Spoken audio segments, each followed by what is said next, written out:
बाद एक स्टूडेंट का सपना तब टूटता है जब उसे ये पता एजुकेशन सिस्टम ही हमारी मदद करेगी हमारी आर्थिक स्थिति यानी इकोनॉमिक कंडीशन सुधारने। इंडियन एजुकेशन सिस्टम पूरी दुनिया के सबसे बड़े एजुकेशन सिस्टम में से एक है, जिसमें 250 मिलियन से भी कहीं ज्यादा बच्चे पढ़ाई करते हैं।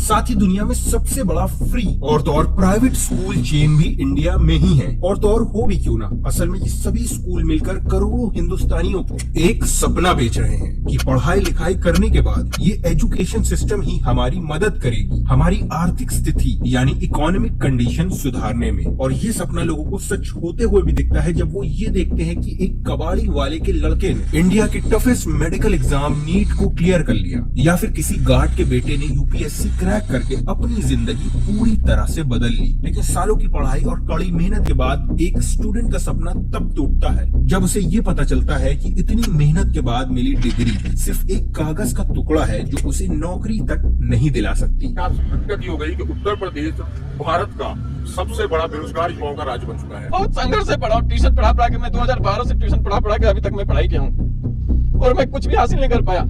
दादा ने मेरा कहीं तैयारी कर रहे, लेकिन अभी तक कोई ऐसा हम लोग मुकाम हासिल नहीं कर पाए जॉब के क्षेत्र में। क्योंकि एक रिपोर्ट के हिसाब से 45% इंडियन ग्रेजुएट जो कि नौकरी की तलाश में है, उनके पास वो स्किल है ही नहीं जो एक जॉब की रिक्वायरमेंट होती है। तो आखिरकार इसमें गलती किसकी है? स्टूडेंट्स की नहीं, टीचर्स की नहीं, या फिर पूरे के पूरे एजुकेशन सिस्टम की जो इस तरह डिजाइंड है कि वो बच्चों को चीजें समझने और लर्न करने के बजाय उनके रटने और मेमोराइज करने पर ही फोकस करता है। और तो और ऐसा क्या हुआ कि जिस इंडियन एजुकेशन सिस्टम में स्कूल्स को ज्ञान का मंदिर कहा जाता था, आज वही स्कूल पूरी तरह साइडलाइन हो चुके हैं और उनकी जगह पूरे शहर भर में फैले इन कोचिंग सेंटर्स ने ले ली है, जो असल में आपके बच्चे के भविष्य से खिलवाड़ करके आपको हजारों और यहाँ तक कि लाखों का चूना लगा रहे हैं।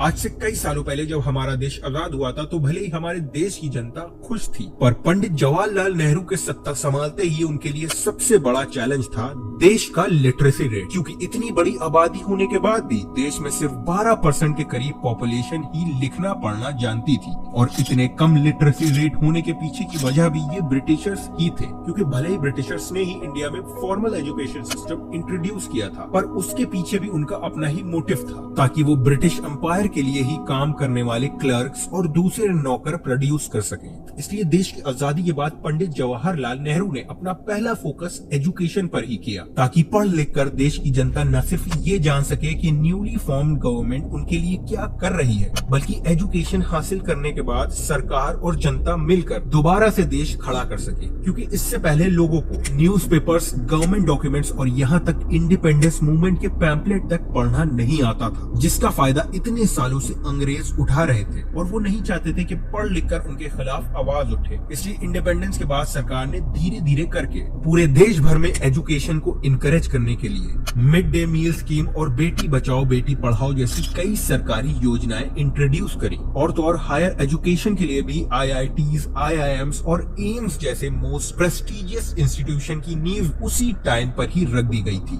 और तो और इंडिया के former prime minister Atal Bihari Vajpayee ने भी इंडिया में एजुकेशन को प्रमोट करने के लिए सर्व शिक्षा अभियान यानी एजुकेशन फॉर ऑल जैसे कैंपेन इंट्रोड्यूस किए थे, जिसकी वजह से साल दर साल लिटरेसी रेट भी इंडिया में बढ़ता रहा और साल 2011 में भारत का लिटरेसी रेट 74% तक पहुंच गया। और इसी एजुकेशन सिस्टम की वजह से ज्यादा लोगों को न सिर्फ देश के इतिहास बल्कि करंट अफेयर्स और दूसरे सब्जेक्ट्स और फील्ड के बारे में भी एजुकेशन हासिल होना शुरू हो गई, बल्कि उन्हें ये भी पता लगा कि किस तरह स्वामी विवेकानंद, डॉक्टर APJ अब्दुल कलाम और मनमोहन सिंह जैसे कई और दिग्गज और सक्सेसफुल लोगों की कामयाबी के पीछे की असली वजह भी असल में प्रॉपर एजुकेशन और नॉलेज ही थी। मगर जिस देश में फॉर्मल एजुकेशन की शुरुआत थी लर्निंग, अंडरस्टैंडिंग और लिटरेसी को बढ़ाने के लिए ही हुई थी, वहाँ अब लोगों ने इन सक्सेसफुल लोगों से प्रभावित होकर एजुकेशन को सिर्फ सक्सेसफुल बनने का फॉर्मूला ही समझ लिया था। इसका अलावा लोगों ने ये भी देखा कि सिर्फ पढ़ाई करके उन्हीं के जैसे लोगों ने अपनी जिंदगी पूरी तरह से चेंज कर ली थी। जैसे कि एक ऑटो ड्राइवर का लड़का इंडिया का सबसे यंगेस्ट IAS ऑफिसर बन गया, वहीं एक कबाड़ी वाले के लड़के ने इंडिया के सबसे टफेस्ट मेडिकल एग्जाम नीट को क्रैक कर लिया, या फिर एक स्वीपर के लड़के ने किस तरह UPSC का एग्जाम क्लियर कर लिया। इसीलिए इन सभी की सक्सेस स्टोरी सुनने के बाद इंडिया में एजुकेशन की डिमांड तो काफी तेजी से बढ़ने लगी, मगर एजुकेशन की एसेंस यानी लर्निंग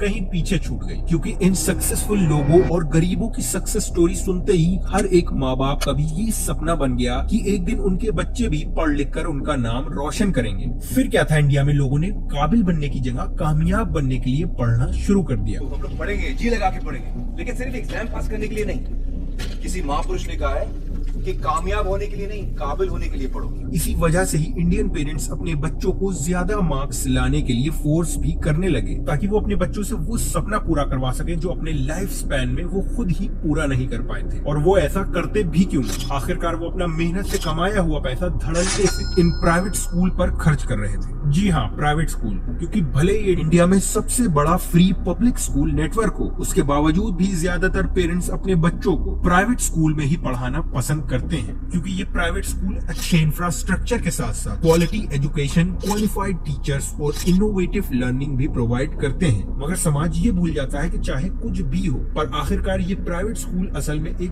बिजनेस एंटिटी ही है, जिनका मकसद है ज्यादा से ज्यादा प्रॉफिट कमाना। इसीलिए कुछ प्राइवेट स्कूल तो इंडियन पेरेंट्स को जबरदस्ती उनके पास से ही यूनिफॉर्म और किताबें ज्यादा पैसों पर खरीदने के लिए फोर्स करके खुलेआम लूट मचा रहे हैं, जिसकी वजह से एक तो प्राइवेट स्कूल की ज्यादा फीस और ऊपर से इन स्कूल्स की ये तानाशाही बेचारे इंडियन पेरेंट्स पर एक बहुत बड़ा फाइनेंशियल बर्डन की तरह एक्ट करते हैं। लेकिन उसके बावजूद भी हमारे पेरेंट बिना उफ किए ही बड़ी जिम्मेदारी के साथ ये खर्चों को बेयर करते हैं, ताकि वो अपने बच्चों को कामयाब देख सकें, अब चाहे भी उसमें उनको काफी बड़े लोन्स तक लेने पड़े। मगर हमारे घर वाले या पूरा समाज ही ये भूल जाता है कि चाहे आप अपने बच्चे की पढ़ाई पर जितना पैसा झोंक दो, और तो और इससे भी फर्क नहीं पड़ता कि एक बच्चा बड़े प्रोजेक्टर्स या स्मार्ट क्लासेस पर पढ़ाई करे या फिर टपकती छत पर सरकारी स्कूल में, मगर एक बच्चे का इंटरेस्ट अगर एक पर्टिकुलर फील्ड में या पढ़ाई में है ही नहीं, तो वो उसमें कामयाब नहीं हो सकता। यानी कि इससे फर्क नहीं पड़ता कि आपका बच्चा सरकारी स्कूल में पढ़ता है या AC वाले प्राइवेट स्कूल में, क्योंकि जब पूरा का पूरा एजुकेशन सिस्टम ही मेस्ड अप है और इस तरह ही डिजाइन है कि वो ज्यादा से ज्यादा नौकर पैदा कर सके। इसीलिए इंडिया में हर जगह आप बड़ी से बड़ी डिग्री लिए लोगों को बस नौकरी ढूंढते ही दिखेंगे, क्योंकि इस एजुकेशन सिस्टम में ही लोगों को इस तरह ट्रेन ही नहीं किया गया कि वो नौकरी छोड़कर एंटरप्रेन्योरशिप जैसी चीजों पर फोकस करें। इसी वजह से लोग ये भी भूल जाते हैं कि जिस सिस्टम में एंटरप्रेन्योर ही कम होंगे, तो जाहिर सी बात है कि वहाँ पर जॉब्स क्रिएशन भी नहीं होंगी, और हमारे देश की इतनी बड़ी पॉपुलेशन में लोगों के बेरोजगार होने के चांसेस भी ज्यादा होंगे, क्योंकि इतनी बड़ी पॉपुलेशन की वजह से यहाँ नौकरी की डिमांड तो ज्यादा है, पर कम एंटरप्रेन्योर की वजह से जॉब्स की सप्लाई कम। और जब भी हमारे देश में कोई आउट ऑफ द बॉक्स जाकर अलग करने की कोशिश करता है, तो या तो समाज उसे डांट कर चुप करा देता है, या फिर उस पर दबाव बनाकर सिस्टम के अकॉर्डिंग नौकरी करने के लिए ही प्रेशराइज करता है। चलिए इसे एक एग्जाम्पल से समझते हैं कि आज से कई साल पहले अगर जोमैटो के फाउंडर दीपेंद्र गोयल इसी सिस्टम के कंट्रोल में आकर पेयर प्रेशर में जोमैटो की जगह एक सरकारी नौकरी करने का फैसला करते, तो शायद ही जोमैटो जैसी इतनी बड़ी कंपनी खड़ी हो पाती, जो हर रोज इससे जुड़े लाखों लोगों को रोजगार देती है। और अगर जोमैटो ना होती तो उसमें काम कर रहे 2 लाख से भी ज्यादा डिलीवरी पार्टनर्स कुछ काम करने की जगह सड़कों पर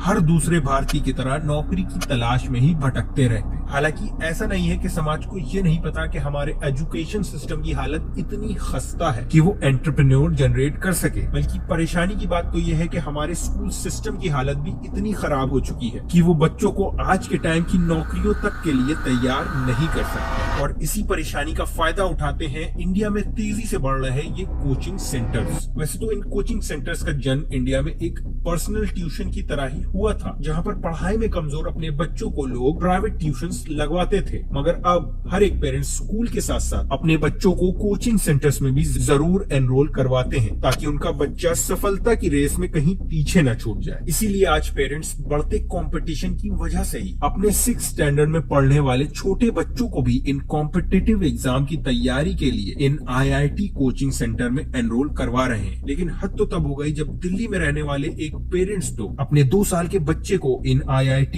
JEE कोचिंग में एडमिशन करवाने पहुंच गए। हालांकि कोचिंग फैकल्टी ने पेरेंट्स का मजाक उड़ाते हुए ये कहकर मना कर दिया कि अभी आपने थोड़ी देर कर दी है, क्योंकि IIT जैसे एग्जाम को क्रैक करने के लिए आपको जैसे ही वो पैदा हुआ था वैसे ही लाना चाहिए था।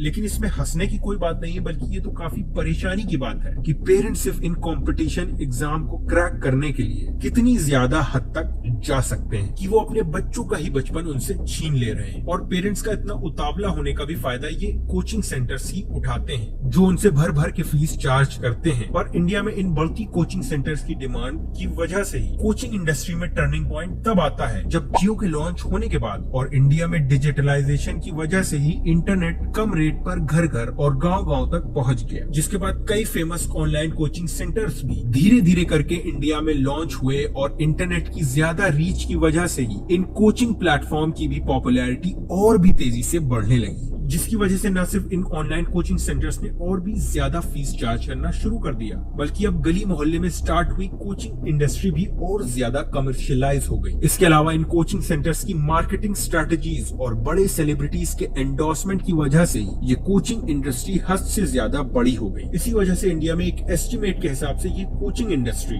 58,000 करोड़ के करीब है, जो कि 2028 तक 1.33 लाख करोड़ से भी कहीं ज्यादा बड़ी तक होने वाली है। जिस कारण जो इंडस्ट्री एक टाइम पर स्कूल के अलावा एक एडिशनल एक्टिविटी की जाती थी, आज उसी इंडस्ट्री ने स्कूल को ही साइडलाइन कर दिया। इसके अलावा इंडियन स्टूडेंट ये भी भूल जाते हैं कि कोचिंग सेंटर ज्वाइन कर लेने से कंपटीशन तो कम नहीं होने वाला, क्योंकि इन कंपटीशन की सीट ही लिमिटेड है। पर हाँ, ज्यादा से ज्यादा लोगों का इन कोचिंग सेंटर ज्वाइन करने की वजह से कट ऑफ तो जरूर बढ़ जाता है। लेकिन अगर इन कोचिंग सेंटर्स की वजह से ही अगर कोई बच्चा कुछ उल्टा सीधा करने पर मजबूर हो जाए, तब तो जरूर कंपटीशन कम हो सकता है।